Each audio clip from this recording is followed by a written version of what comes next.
Hi, my name is Mr. Lawrence. I'm going to be the class teacher for Puffins when they start in September. Welcome to our induction meeting. I'm really sorry it's a virtual one and that we've cancelled so many different times. It's just with the current situation, we had to switch. And it's a shame because we really thought this year we were going to be able to meet the children, but unfortunately we've had to do it this way. So what we'll do is we'll go through the PowerPoint, and I think you've got the slides attached in the email so that we can go through what we would have done together if we were meeting in person. This is really just about what we're going to do now, what's going to happen between now and the summer, and how maybe you can help prepare your child, things that you might need to do over the summer, things you might need to get, and what will happen in the kind of first few days when they start school. We'll talk about what they're going to learn and the phonics and things like that when we start in September. So this is more just about that transition process. I'll also make sure that I do a video aimed at your child where do a bit of a tour of the school, and I will send out that in the next couple of weeks just so that they are included as much as we can too, and you'll find out that you can book a virtual kind of transition one-to-one meeting with us too.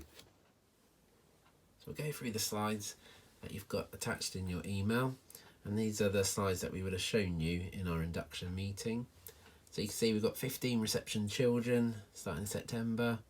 I'm the class teacher, and we'll have a teaching assistant in the class each day. We'll let you know in September when we've confirmed definitely who's going to be in the class, and you'll get to meet them then. And then when I have my own planning time, which is going to be on a Friday afternoon mostly, the children will be taught by a sports coach.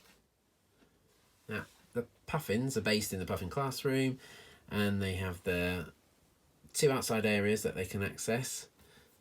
They can access that usually throughout the day whenever they want to, and the classroom has its own set of toilets as well, so everything is quite contained. Now, currently, due to the circumstances that we have at the moment, our current reception have only accessed one side of our outside area all year, just so that we can keep our bubbles nice and safe. Now in September, hopefully things might look different, and when we are back to normal, what will happen is that year 1 mainly, because there will be some year 2s as well, they will share the outside spaces with Puffins, and that's great because we get to see last year's children a lot, so we keep that relationship going, helps with their transition, and for your children, helps them to develop friendships with the children that they'll be in the class with next year. And a lot of them know each other from being at preschool together. They quite like just mixing together, and the year 1s will do different kinds of play, which then inspire the reception. So it's a nice way of bonding them, getting them or making friendships and relationships. And when we get to this time of the year, and your children next year, when they want to transition into year 1, they'll have that relationship hopefully with the children that they will spend their year 1 time with. And if everything is okay back to normal, when the children start using the playground with the whole school, we'll have a year 6 buddy system where each of the Puffins will be paired up with a year 6 child who will just be there kind of to make sure that they're okay in the first few sessions outside at playtimes. And some Puffins prefer to go off straight away and go and play with whoever they want to. Some are a bit more reluctant, so they've got that extra support there. And then throughout the year, if the reception have a problem, they'll have a year 6 person as well as the adults outside to go and see. And what's nice is when they see their year 6 buddy throughout the day in the school, they usually shout over to them, and the year 6 is really, really supportive and lovely of them, and it's just another nice part of our school community, really. So when your child starts school, there's lots of things that we want to make sure that we can prepare them really for the whole time at Abbots Care as well, and hopefully their future learning across their whole life. And all these things on here that you can see are the things that we really focus on throughout the whole year, and we really try to make sure that your child has the best time that they possibly can in school, that they get the most out of it, and that they also develop their own skills, that become really independent, that they become as confident to try things even if they find it tricky. So all of the things listed here are very important to us. Independence is a really big one, especially in reception. That transition from preschool into school, it's quite different because it's preschool. There's lots of adults and they will help them through lots of things. When you get to school, there's so many choices they get to make themselves, and there's also so many rules and routines that they will have to follow, even down to things like if they want to use our messy area, they'll have to get the paint pots out themselves. So we'll give them a routine of where they get the brushes, that they must make sure they have an apron on, that they have to write their own name on the piece of paper that they had to go and get themselves, and then once they finished with their painting, that they would have to put it on the dryer, and then they have to wash everything up. So just doing one little activity like that, there's so many things that they'll learn to do by themselves, and the quicker that they become independent and they can make lots of choices for themselves, the more impact they have on their learning, and also quite a few of these different things on here. So we try our best to make sure they are as independent as possible, and in September the emphasis is usually on making relationships with their friends in the class and the new children they haven't met before, that they develop the relationships with the adults, and that they know what the rules are, and that they can become independent at accessing the environment as quickly as we can. So we focus more on that before we get going on our phonics, on our numbers and things like that, because it will have a bigger impact if your child is happy and knows a lot more about what to do before we just dive straight in. So independence, and anything you can do to make them as independent as possible would be great, and some of this PowerPoint will talk about ways to do that. So positive attitude, everything we do, we'll try and make it as fun as we can, but if it's not necessarily always fun, not everything is fun, we make sure the children know that, if we do this is going to help us read, or if we do this, we'll be able to work out a problem in maths by ourselves. And it's just developing that, want to try, have the resilience and perseverance skills, so that they feel happy to try something, even if they might think it's going to be tricky. Throughout the year, we build up their attention, so they don't come to school and they won't be sat down doing loads of lessons, like if they were in the year 2 or something. What we would do is we would gradually build up throughout the year what we expect them to do from an adult compared to what they want to do in their own place. So September mirrors a bit like preschool. There's a lot more of their own choosing time, getting to choose the different learning areas, and more of our time with them will be teaching them how to follow all the rules, because there will be lots and lots of rules in every different place, and just becoming as independent as possible.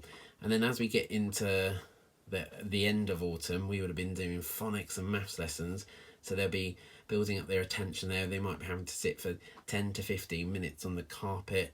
And then as we get through the year, in the spring term, they must probably have a few more sessions each day. And up to the summer, ours can sit and do things for up to an hour at a time. And it's getting them ready for being a year 1. So we start at the point at where we think they should be in preschool in their attention, and we build it up gradually over the year. So please don't think, oh my gosh, they're going to have to go in and sit down and listen carefully all day long. Persistence, we talked about that one. And then this is another thing, and our school, the school community, the children here are lovely about looking after each other and making sure no one's on their own and that they care for each other. So we do a lot about building our relationships. And then really, really important for us, we also develop as strong as we can links with parents. So hopefully you might be able to come into the class this year compared to the parents from this year. And then at the bottom here, we've got happy, respectful, responsible and successful, and your children will get to know those words, and they are our whole school values. So across the whole school, every class aims that their child is happy, that they show respect, that they're responsible, and that they can be successful. And hopefully all of the things up here feed into those. So for you at home, so really this is about what we're doing now until your child starts school, things that you can help to make the transition process as smooth as possible. So anything that your child has, like their school uniform, water bottle, anything, everything needs labelling. You have no idea how many cardigans and jumpers that are around our school that have no names in them, and no one claims them. And believe me, in reception, they leave their jumpers everywhere. So there's always a parent at the end of the day going, oh, do you know where their jumper is? And the only way we definitely get them back is if they're labelled. Things to think about over the summer. We'll talk about school uniform in a minute, but when you buy things for school, sometimes people will go out and buy a brand new coat for school, and the very first time they wear it is on their very first day.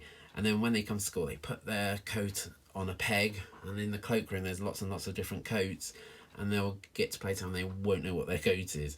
So it's important that your child has a good knowledge of what they bring to school. So it might be something that if you are going to buy something new, like a coat for school, that they wear it a few days before coming, so they're used to it, that they've put their shoes on, they know what they look like, they know how to do them up, and their water bottle, they have a good knowledge of what it looks like. It's just, and it sounds odd, but it takes away a bit of their anxiety if they're feeling a bit insecure, because they'll know what their things look like. And anything you do get, I'll really warn you, will get muddy or paint on it. So please don't buy anything too expensive, because I can guarantee it won't be staying clean. Things that you could practice over the summer is, if they are buying a coat, can they do it up by themselves? Because playtime in September, the 20 minutes, they could be hanging around us for ages if they're all waiting to if they're trying to zip their coats up.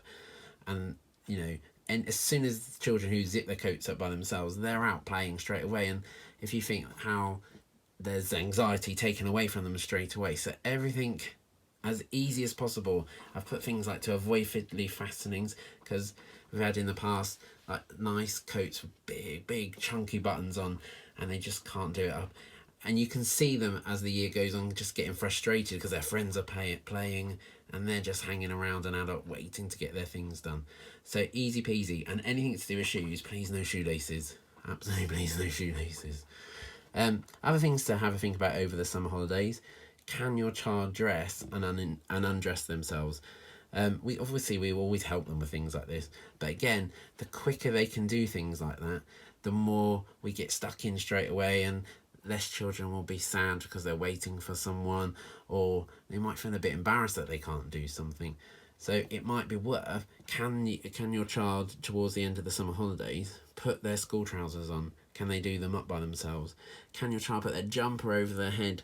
Because sometimes, getting that jumper over their head is really hard, or taking it off, and sometimes we have difficulties with that. So it might be worth just trying it on with them and seeing what they can do. When you do buy shoes though, please, Velcro. I'll say that again just because those poor children who have shoelaces, they're the ones who fall over a lot because they're always coming undone. But when it comes to the uniform, you've got the uniform policy sent out in the packs, which had some forms sent to your house.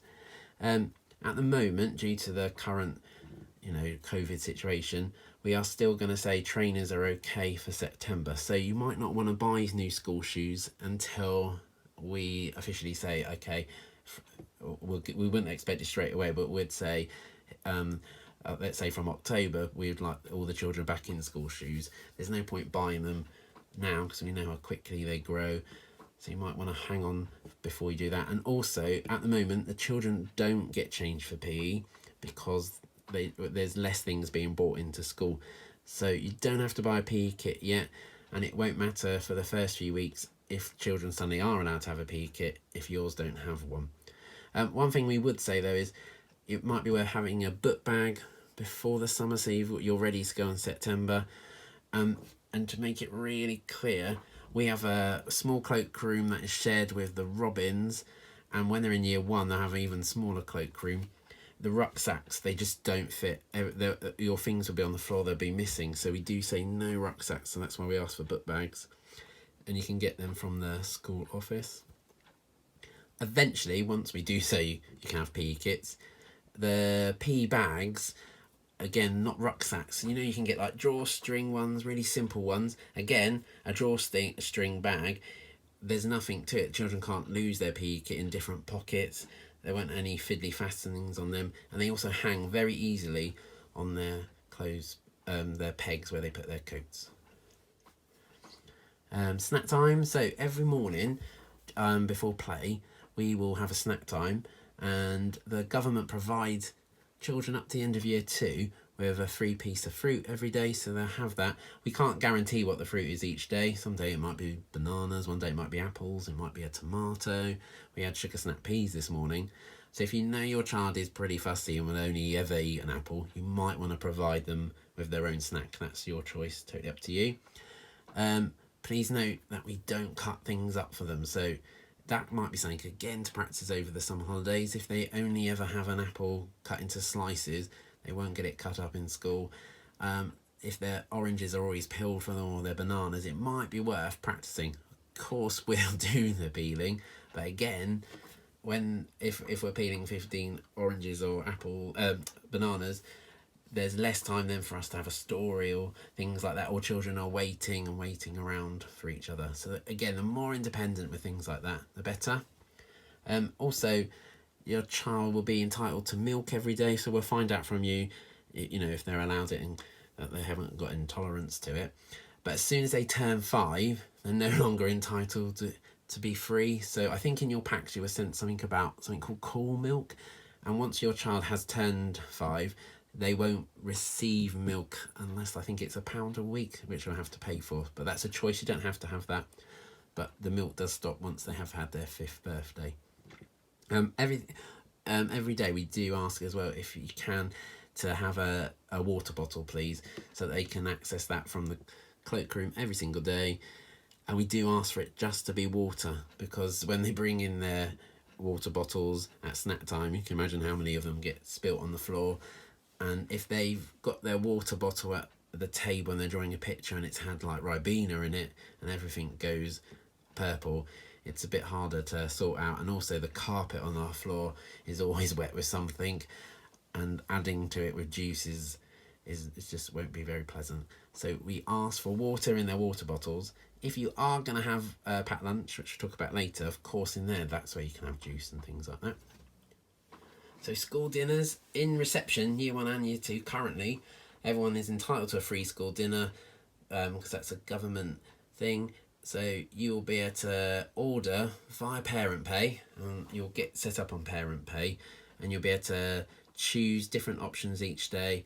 And I think you book it sometimes up to 3 weeks in advance, and there's usually 2 different cooked meals a day, one the vegetarian option, and there's usually an alternative thing where there's like a jacket potato or some kind of sandwich. So there's lots of different choices they can have, and different types of pudding, and that's for you to book. My advice there though is please sit with your child and go through the menu with them and agree what they're going to have, because we can see lots of different children, and it's not just in reception, who literally will have one bite of their pasta and say I don't like it, or they've got some lasagna, they've never had it at home and they won't eat it, so they'll go quite hungry throughout the day. So it's really important that they're aware of what they're going to eat, because it's quite difficult for us to say come on, keep eating. We do our best, but it's better if they know that they're going to like something they eat. But it's up to you as well. Of course they can have a packed lunch, and then if you are going to provide a packed lunch for your child, think about them being as independent as possible. So first of all, will they be able to open their lunchbox themselves without having to wait, because they'll have to put their hand up and wait for an adult if they can't actually open it. You might want to get one of those Velcro ones or a zippy one. And then whatever you put inside it as well, have a think about, will they be able to access it independently. Things like, if you are going to give them a packet, Chris, and you know they can't open them, you could always snip the end off for them. Or same with like a little bar or something. If you know they're not going to be able to peel it open themselves, if you just cut with a pair of scissors and start it off for them, that can save them time. Because all those little things, everything they have to wait for, slows them down eating, but also just it can help them. It can cause a bit more anxiety in them, and they might not enjoy their lunchtime experience as much.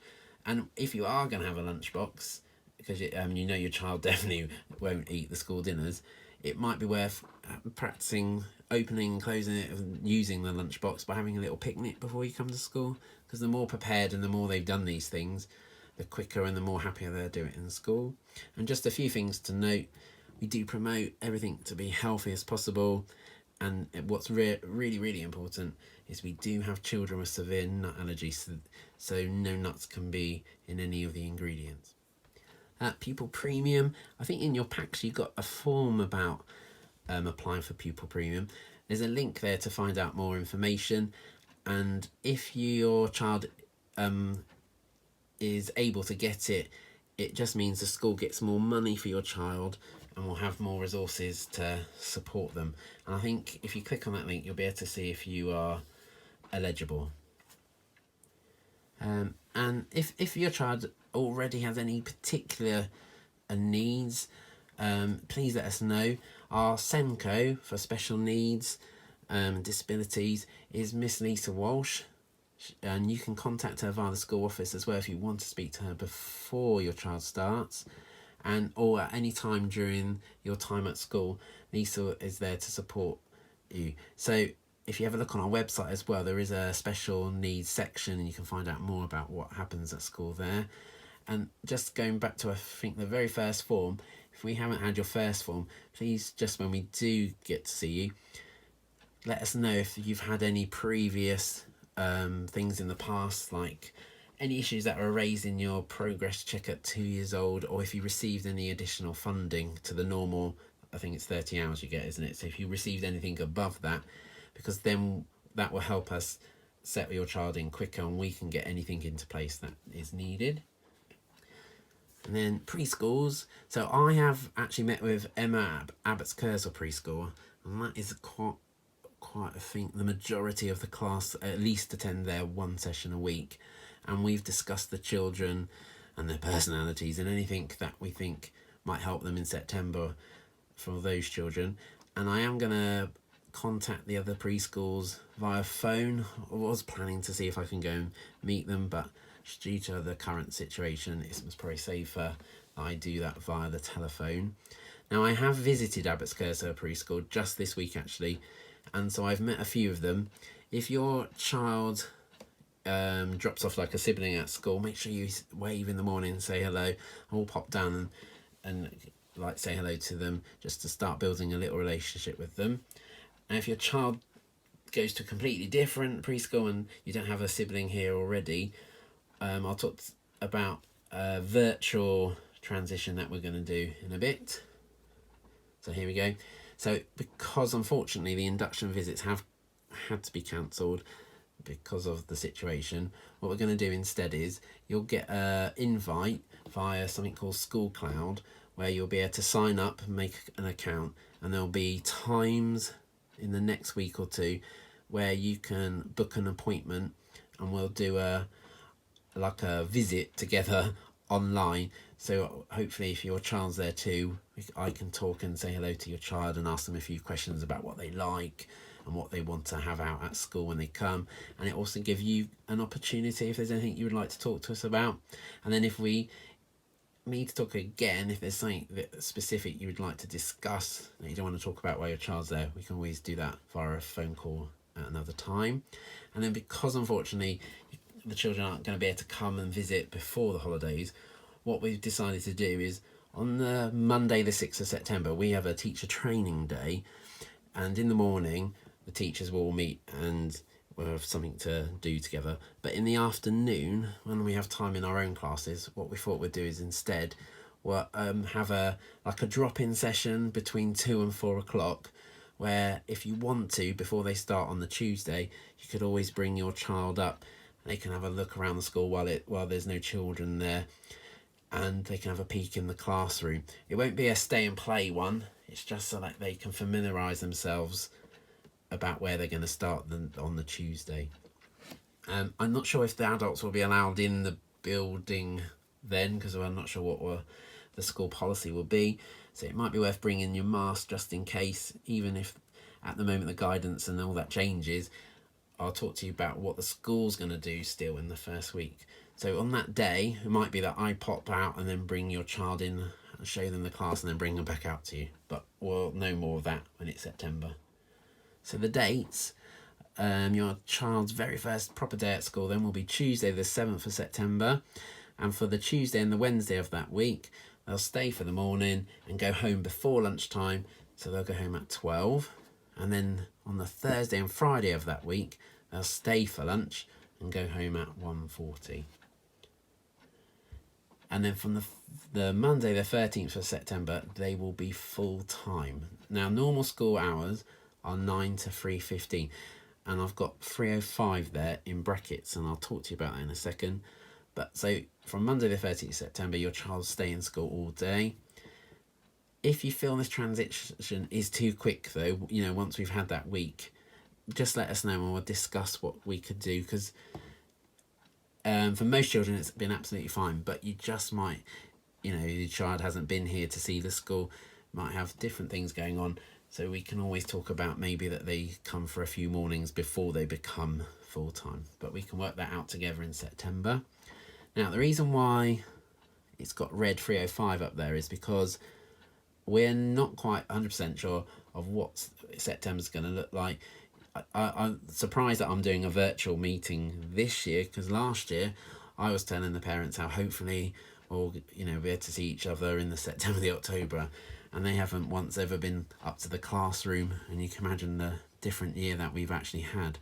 So just to be safe, and just because no one knows what's going to happen over the summer holidays, the school is going to keep the routine that we have at present for the very first week back. So what that means is Puffins will arrive at a separate time to the other classes, and your Puffin arrival time in that very first week is between 9 and 9:05. So you can't arrive beforehand, because you'll have to queue up in the car park, and that's what we don't want to. That's what we're trying to avoid. So for between 9 and 9:05, you can arrive, and that's for all Puffins. So if you've got an older sibling, in that first week, we're asking you to bring your older sibling at that time, rather than bringing the Puffin early, just so that there's no Puffins hanging around from 8:45 if they've got an older sibling, saying Kingfisher. So all Puffins are going to arrive on the first week between 9 o'clock and 9:05, and we are going to set up some activities on the big playground for you up to 9:30 each morning, because usually you would bring your child up to the classroom and settle them in and do some activities, and then you can go when you want. But because we don't know what the situation is going to be like, we're just going to say, in the big playground, we did this last year, it was very successful, it did help the children. And what you can do, you can either just drop them off with us and go straight away if you think your child will be fine, or you might want to spend 3 minutes with them, you might want to spend 20, or you might want to spend all the way up to 9:30, and it's totally, we'll play it by what you want to, depending on you and your child. Oh, and then what to follow the next week, we'll let you know if everything's going back to normal, if everyone's coming in at the same time, or if we're going to carry on. But we will go with that for the first week and let you know how it changes. If it does stay that way, the reason why it's 3:05 in the brackets there is because the Puffins are currently going home at between 3:05 and 3:10. That's their pickup time, not 3:15. So come in and go into school. In the routine, what you have to do is you have to enter the school via the car park entrance. So it'll be the 9 o'clock slot for the first week, and when you pick them up in the afternoons, so you arrive for 12 o'clock to 12:05, and then it's 1:40, isn't it? Then 1:40 to 1:45, and you would come up through the car park entrance. I'll come down and open the gate when it's time, and you will follow up the school path up to the main entrance, social distance along the line, and we will have brought the children down to the main entrance, and we'll hand them over one at a time. And as soon as you've got your child, it's a kind of like one-way system. You'll go out the side gate, which brings you down to the path next to the school, and we'll show you that on the day. If you know in the morning that someone else is going to pick up your child on a different day that week, if you let us know, we'll write that down on a home list just to make sure everyone is safe when they go home. So there are time before school and after school also available that you can pay for via the parent pay, which you'll get for September. So there's a breakfast club every morning that starts at 8, and there's also after school club that goes on after school. I think you can book in an hour slot, so 3:15 to 4:15, or you can book for the 2 hours up to 5:15, and that's every day. And then just some other things to think about. If Mr. Martin was at the meeting, he would talk to you about the attendance, and it's just how important it is that they're at school as much as they possibly can. Do understand that in their first year they obviously get lots of different illnesses with all the different germs and things, but we've done really well as a whole school in raising the attendance, and it's something we really want to continue. And as it says there, absences can prove to have a negative impact on children's learning and well-being. So attendance is a big thing, and it's something that the school monitors very closely. Accidents, just be aware that they are always falling over, they're always bumping into things, always knocking things over when they're playing.